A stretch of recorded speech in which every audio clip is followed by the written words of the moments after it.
El Kakui makes his return. And I'm not going to lie to you, AJ, I don't feel great about this one because El Kakui is on a 3-fight losing skid, but against a great opposition. Justin Gaethje, Charles Oliveira, Beneil Dariush. I mean, there's no better hit list than you can get, than that. But then again, you run into Michael Chandler. So it's like, oh, goddamn, they're just feeding my man to the wolves. Absolutely. Michael Chandler himself is on a little bit of a skid, but to Charles Oliveira and Justin Gaethje. So there is that. What does it mean to you that Michael Chandler got finished in his fight against Charles Oliveira, but didn't against Justin Gaethje? What does that mean to you? Oh man, I think it was just in that Oliveira fight. I think he just got caught. I think he was so excited on how round one was ending that he was just pushing that momentum into round two. Next thing you know, your hands are down. Your chin is touching your shoulder, and you see Charles Oliveira standing over you, just raining down hammer fists. I think that's exactly what happened in the Michael Chandler fight. Still, I mean, impressive win for Oliveira, but I think it was just one of those ones where he got caught. And I don't think it's going to be this way for Tony Ferguson, man. I think he's going to come in focused, dialed in.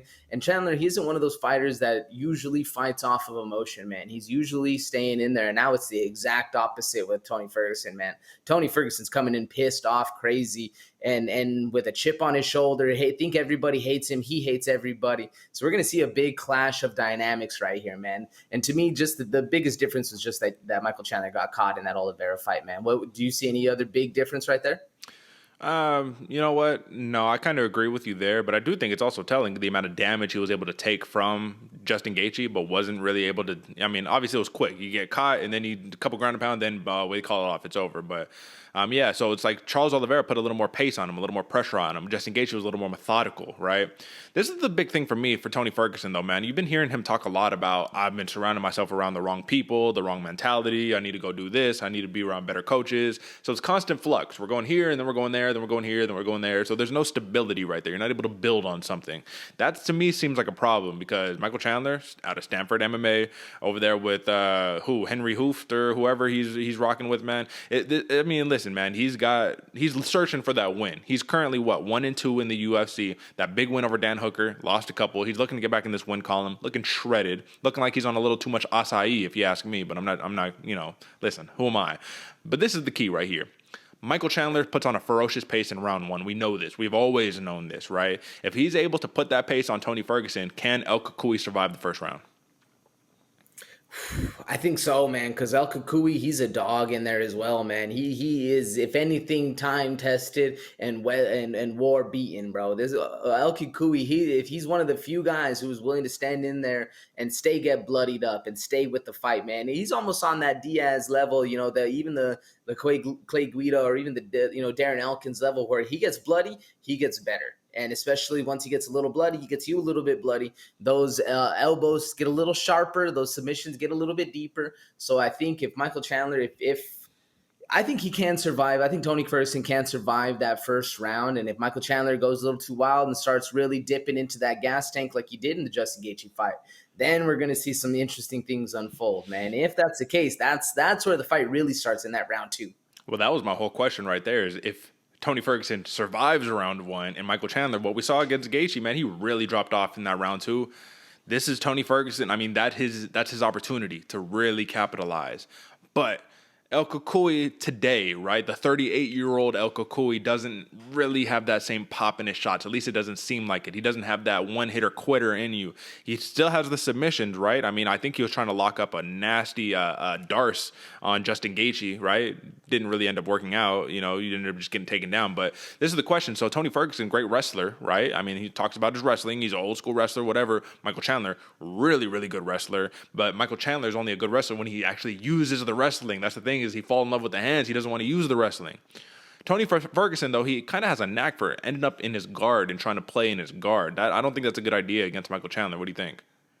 I don't think so, but Tony's so weird because normally that's not a good look. Your back's on the ground. Sure, you're staying active. You're getting all this stuff. You're setting up traps.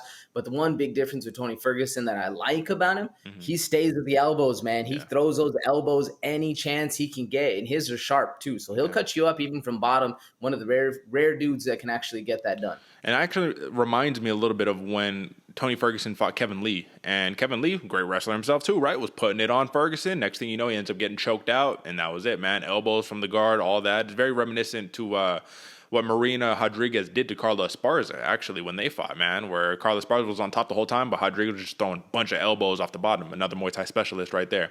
Either way, man, I honestly, I can see Michael Chandler running away with this fight or ending it really early, or I could see him fighting this nasty, dirty fight with Tony Ferguson, which lends to Tony Ferguson's style.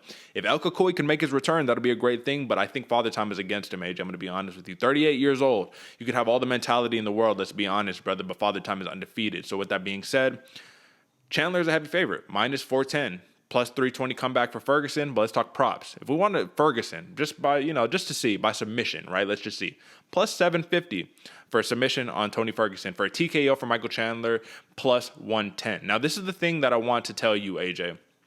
When you're looking at props, it'll tell you the first available prop is the one that is most likely, that has the lowest odds. So for Tony Ferguson, the lowest odds is not TKO or submission, it's actually points, and it's plus 550, so it's still not a good look. Obviously for Chandler, the easiest one for him, TKO plus 110, then points at plus 250. So what do you see? Do you see a finish in this one? Do you see a decision? Obviously, Tony Ferguson has only been finished twice in his illustrious career, and it's pretty much has been, it's come, what? Recently? No, those are both decision losses, actually. He didn't tap to Oliveira when he got his arm snatched. He didn't tap to Dariush when he got his knee exploded. Brother, I mean, this dude is made of steel or indestructible or fucking vibranium or whatever, brother. How do you see this playing out? Yeah, man, I see this one going to decision, man. I see a drawn-out 3-round scrap, especially for the fact that it is 3 rounds again. Michael Chandler fighting at that instead of the 5-round club.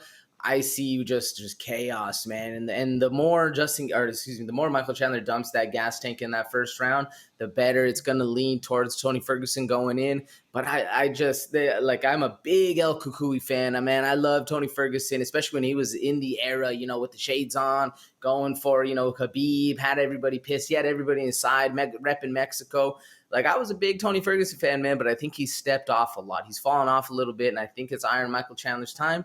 Like I said, man, I'm going Chandler. I'm going by decision. I think that plus, would you say 250 on decision? Something like that? That's a good deal right there. It's not too bad, man. Yeah, plus 250 for Chandler on points right there. And AJ, man, I'm going to rock with Michael Chandler too. Like I said, Father Time, I think it's undefeated. I think this is Michael Chandler. He is in terms of being a prime fighter, he's in his 36, man. So he's not like prime, right? You know what I mean? But this dude, physically, athletically, he's still right there, ready to go in championship pursuit still. Does this win get him a title shot? No, absolutely not. But I do think that he's going to finish Tony Ferguson, brother. As shameful as that is for me to say. I'm going with a second round TKO for Michael Chandler, but I'm still rocking with the over right there.